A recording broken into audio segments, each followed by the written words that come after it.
शहरनामा.com में आज senior journalist Pradeep Kapoor साहब के साथ हम बैठे हैं। आज हम उनसे पूछ रहे हैं कि जो इलेक्शन 2019 हो रहे हैं, जिसकी पहली पोलिंग 11 अप्रैल से है, उसमें जिस तरह से ज़बान और जिस तरह से तेवर और जिस तरह से तौर तरीक़े इख्तियार किए जा रहे हैं, उस पर उनका क्या कहना है। आइए सुनते हैं कि वो क्या बता रहे हैं। प्रदीप कपूर साहब, आपका स्वागत है। ये बताइए कि जो बड़े उम्मीदवार हैं पार्टियों के, उनके खिलाफ जो दूसरी पार्टियां हैं विपक्षी, वो कमजोर उम्मीदवार उतारती हैं, ये कहा जाता है, या ऐसे उम्मीदवारों को उतारा जाता है कि वो जिताने के बजाय खुद जीतने के बजाय उनको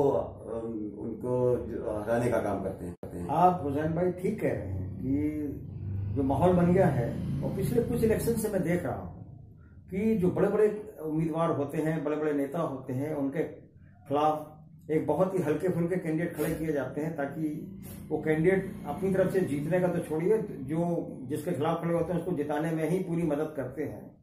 एक हेल्दी डेमोक्रेसी में जरूरत इस बात की है, चाहे कोई कितना भी बड़ा हो, उसको संघर्ष करके आना चाहिए, उसको इलेक्शन लड़के आना चाहिए। लगे कि डेमोक्रेसी में वाकई में चुनाव हो रहा है, उनको लड़ा जा रहा है, अगर उनके विचार में डिफरेंसेस है, आइडियोलॉजीज में फर्क है, तो फिर इस तरह का कंप्रोमाइज लोगों को जिताने में क्यों किया जाता है। अब आप अगर लखनऊ की ही बात करें, तो जैसे कि अब यहां से भारत सरकार के गृह मंत्री चुनाव लड़ रहे हैं, और पूरे शहर में चर्चा यह है कि उनके खिलाफ कोई ताकतवर कैंडिडेट नहीं आएगा, जो आएगा वो उनको जिताने में ही मदद करेगा। अगर आप ये देखें कि 2014 का जब चुनाव हुआ था, तो उसमें समाजवादी पार्टी ने अशोक वाजपेयी को, जो कि उनका एक बहुत बड़ा इतिहास रहा है, बड़े वरिष्ठ नेता, वो चुनाव उनके खिलाफ वो खड़े हुए थे, और अचानक जब लगा कि उनके पक्ष में माहौल बनता जा रहा है, तो बेचारे उनको पता भी नहीं चला, उनको हटा के जो उत्तर प्रदेश सरकार के मंत्री थे अभिषेक मिश्रा को लाया गया।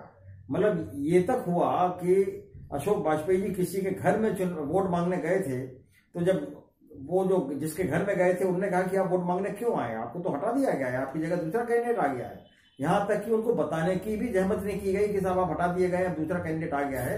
वो उनके लिए बहुत बड़ा एम्बैरेसमेंट था। तो क्या ये समझा जाए कि ये जो बड़े लोग उतरते हैं, पॉलिटिकल लीडर्स उतरते हैं, उनके लिए जिस तरह से मैच फिक्सिंग होती है, उसी तरह से क्या इलेक्शन भी फिक्स होता है? नहीं, बिल्कुल आपका आरोप वाजिब है कि क्योंकि जिस तरह से बड़े लोगों के खिलाफ हल्के कैंडिडेट खड़े किए जाते रहे हैं, तो उससे लगता है कि पहले ही आपस में तय हो जाता है कि एक हल्का कैंडिडेट किया जाए। मैं आपको 1991 की बात बताऊं कि अटल बिहारी वाजपेयी जैसा इतना बड़ा आदमी, जो कि 1952 से चुनाव लड़ते चले आ रहे थे, वो जब लखनऊ से आए, तो कांग्रेस ने उनके सामने एक ऐसे कैंडिडेट को उतारा जिसका नाम भी कोई नहीं जानता था। लोगों को बताना पड़ा कि साहब रंजीत सिंह, तो सब लोग समझे कि रंजीत सिंह कौन, तो बताना पड़ा। और जाहिर बात है कि वो यही हश्र हुआ कि रंजीत सिंह का पता ही नहीं चला, और अटल बिहारी वाजपेयी बहुत अच्छी मतों से जीत गए। और इसी के एवज में बीजेपी ने भी एनडी तिवारी के मुकाबले में नैनीताल में एक बलराज पासी नाम के बहुत ही हल्के व्यक्ति को, जिनको कोई नहीं जानता था, खड़ा किया। लेकिन अब वो एक जैसे कहना चाहिए इत्तेफाक की बात थी कि बहेड़ी से एनडी तिवारी हार गए और वो चुनाव हार गए। अगर वो जीत गए होते तो देश के प्रधानमंत्री होते। तो ये फिक्सिंग जो है वो चली आ रही है जमाने से, और इधर जो है वो कुछ ज्यादा ही बड़े पैमाने पे हो रही है। और आप देखिए कि कोई भी बड़ा नेता हो, अब अगर जैसे कि नरेंद्र मोदी जी अगर बनारस से लड़ रहे थे, अगर ये विपक्ष समझता कि उनको वाकई में हराना है या उनको शिकस्त देनी है, तो एक ज्वाइंट अपोजिशन कैंडिडेट भी आ सकता था, लेकिन ऐसा नहीं हुआ। अरविंद केजरीवाल खड़े हुए, तो साथ में फिर कांग्रेस ने अपना कैंडिडेट खड़ा किया, और भी कैंडिडेट खड़े हुए। तो बड़े लोगों को हराने के लिए विपक्ष में कोई एकमत नहीं होता कि एक ज्वाइंट अपोजिशन कैंडिडेट देकर एक बड़े कैंडिडेट को हराया जा सकता है।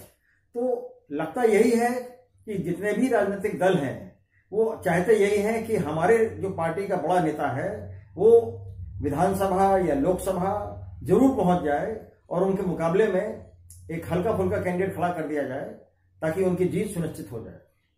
चल कपूर साहब, दूसरी चीज ये देखने में आ रही है कि जबान बहुत खराब हो गई है, कि चाहे वो पक्ष का हो, चाहे वो सरकार का हो, या सत्तारूढ़ पार्टी का हो नेता।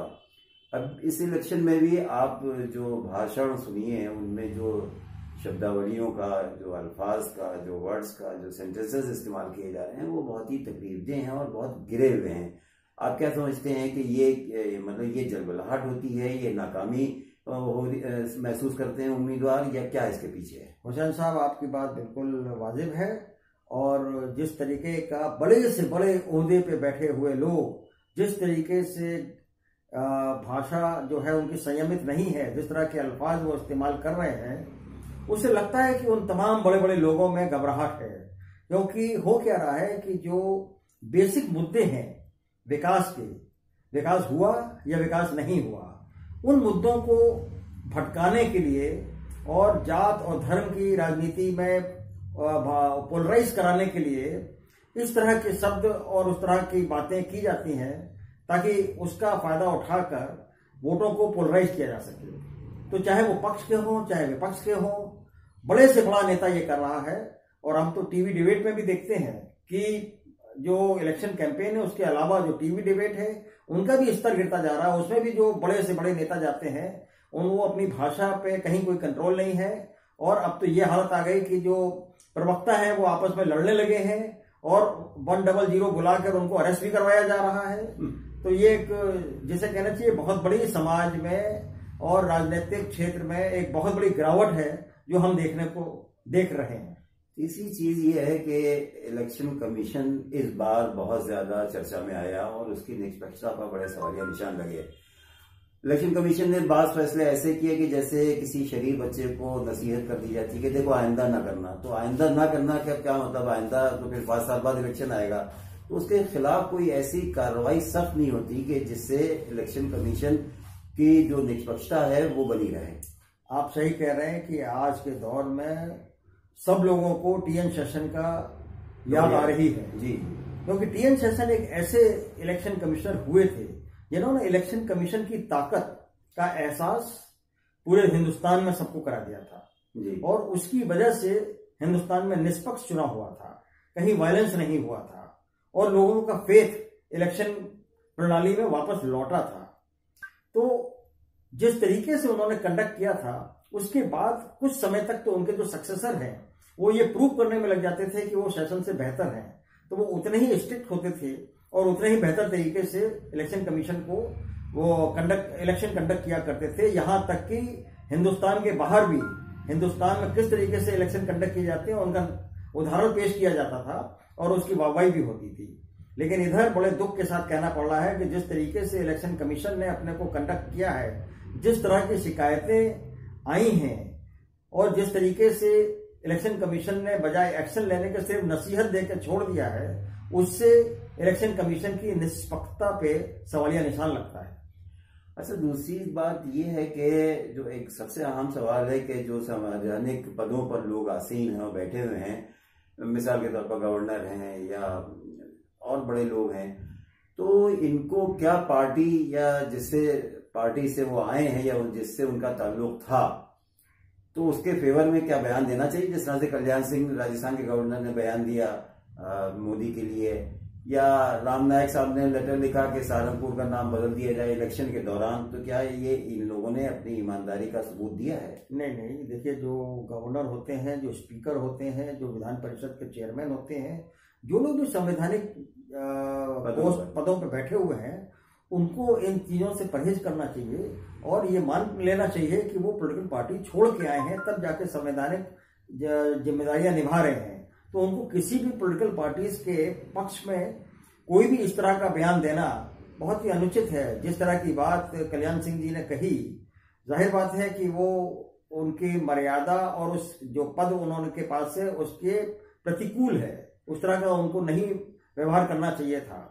इसी तरह से 20 इलेक्शन के बीच में किसी जिले का नाम बदलना वो भी ठीक नहीं है। तो अब कोई चीफ मिनिस्टर अगर ये कह दे कि साहब वो मोदी की सेना है, तो सेना तो भारत सरकार की होती है, राष्ट्र की होती है, राष्ट्र की सुरक्षा के लिए होती है। उसका सुप्रीम कमांडर जो है वो राष्ट्रपति होता है। तो इस संवैधानिक पोस्ट पे बैठे हुए बड़े बड़े जिम्मेदार लोगों को बचना चाहिए कि इस तरह के स्टेटमेंट ना दें, ताकि जो है वो इलेक्शन के दौरान कोई भ्रांति ना हो। बहुत बहुत शुक्रिया प्रदीप कपूर साहब। हमें उम्मीद है कि जो लोग कुछ देख रहे होंगे कुछ उनके ऊपर कुछ असर पड़ेगा और वो अपनी भाषा को संयम कंट्रोल करेंगे और इस तरह की चीज़ों से दूर रहेंगे कि जिससे समाज में और नफरत फैले। बहुत बहुत शुक्रिया आपका। बहुत बहुत शुक्रिया।